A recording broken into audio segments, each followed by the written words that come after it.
It's always been me to be the provider. I want to believe Loren could be this person, but it's still hard for me to trust him.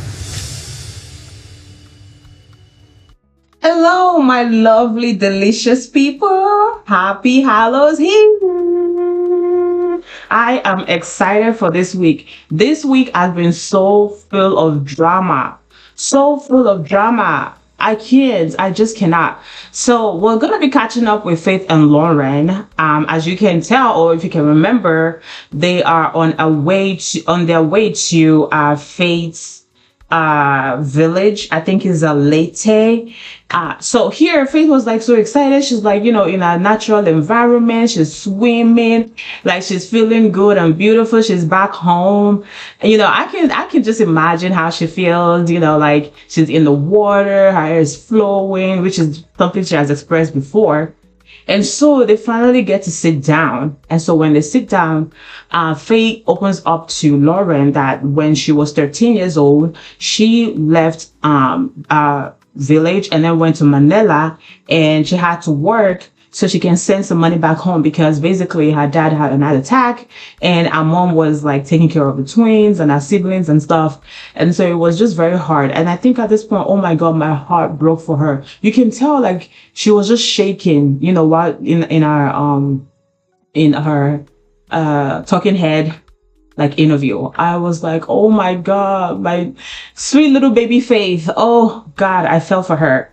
So basically Loren is just like telling Faith like, hey, I want to be a part of that. I want to be able to, buy your family a house, da, da, da. And I'm like, bro, you cannot even afford your own house in the US.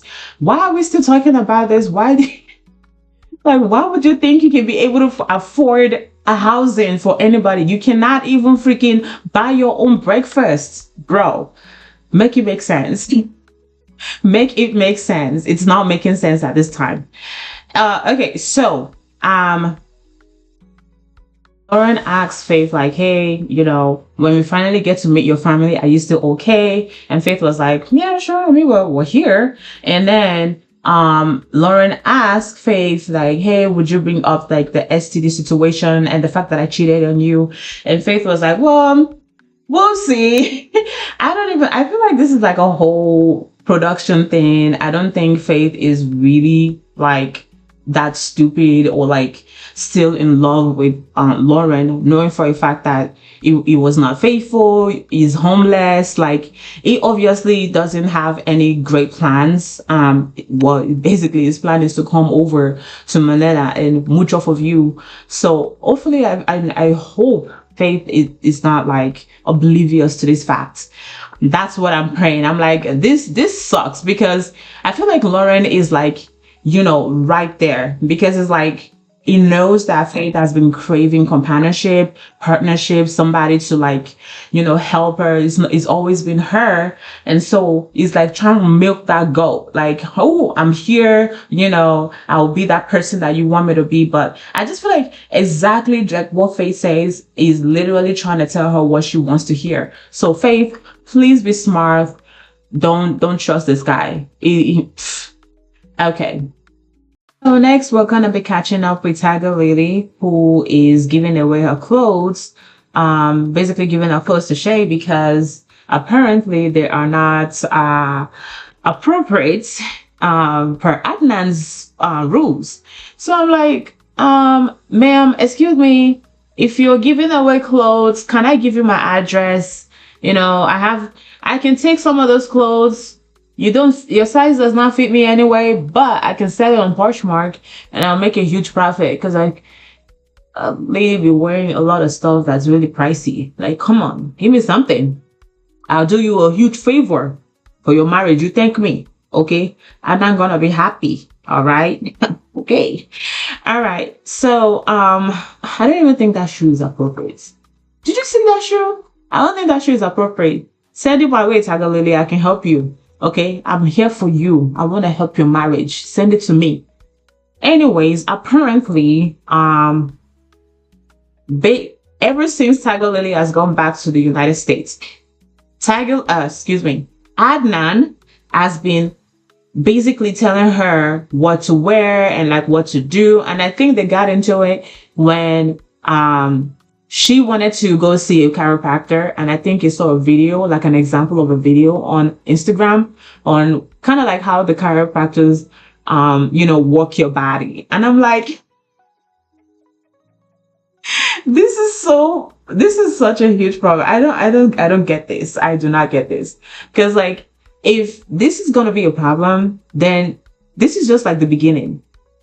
I don't understand how they did not talk about this. Okay. You guys just got married. You didn't talk about your healthcare providers. You didn't talk about basically everybody in this goddamn freaking world that will be male that have to help you.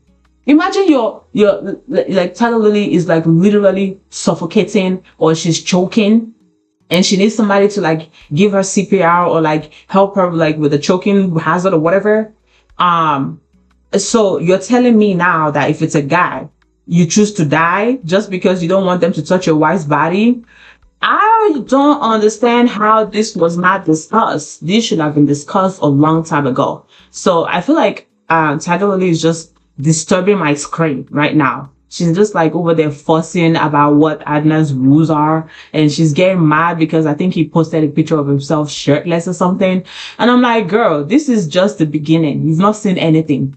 So in this whole ruckus, okay, Adnan was calling Tigerliliy for a very long time. I guess she didn't pick up his phone. And then this guy was like having chest palpitation. He was having high blood pressure. And then he had to go check into the hospital.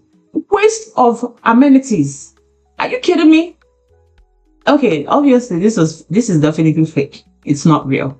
Because if it's real, first off, if I'm the doctor, I'm going to send you out. Okay, I'm going to send you to the psychiatric ward, because you're here, you're wasting my time, and you're taking space that I should be focused on taking care of patients that actually need help. Anyway, but Tigerliliy is traveling all the way to Turkey, I think, so they can meet each other for baby making. In fact, this entire story is just twisting my brain. My little pickle brain, I literally have a pickle brain right now because of this situation. This is it. I'm done. I'm done with this, guys. Next on the list is Brian and Ingrid. And so in this episode, Brian is finally meeting Ingrid's mom. Now, when Brian went to visit Ingrid's mom, so at this point, Ingrid is like preparing some lunch. She has invited both her parents, a dad and a mom, to come over and see Brian for the very first time. Now, the father used an excuse. That's Ingrid's dad. He used an excuse that he's working, so he doesn't show up. Actually, Brian says this in his talking head interview, but the only reason why Brian knows this is because Ingrid has already told him, like, hey, listen, my parents are very tough, and, you know, they might not, like, be so receptive, just so you're aware. And I think, on the very first scene where I saw, Ingrid's mom meet Brian, I don't know, I feel like a reaction, a lot of people have been saying, like, online, it looks like she might be looking down on him, probably because he's disabled or is in a wheelchair, or maybe because he's an American, or maybe because he's older. It could be a combination of things. It's really hard to tell because I don't know what Ingrid has told her mom prior to them meeting each other the first time. So I feel like some of our reaction is probably because of what Ingrid has told her mom. So if Ingrid doesn't say anything too great about Brian,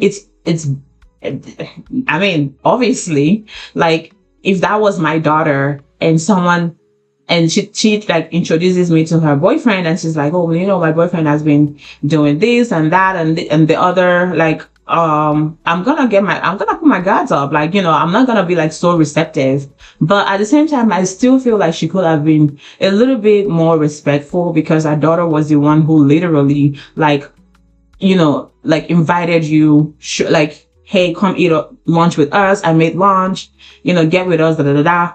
But I was just like, I don't know, you know, it's just weird because I can't really tell. The only reason why this is fine and why a lot of people are not really saying anything really horrible about this lady is because of what we know about Brian right now. Now, if we were just coming into this, we don't know Brian at all. We didn't know what he has done in the past, his behavior, his attitude, whatever. It's gonna look like Ingrid's mom was being discriminatory against Brian, either because he's disabled or he's a little older. I don't know. It's really hard to tell, but I guess we shall see.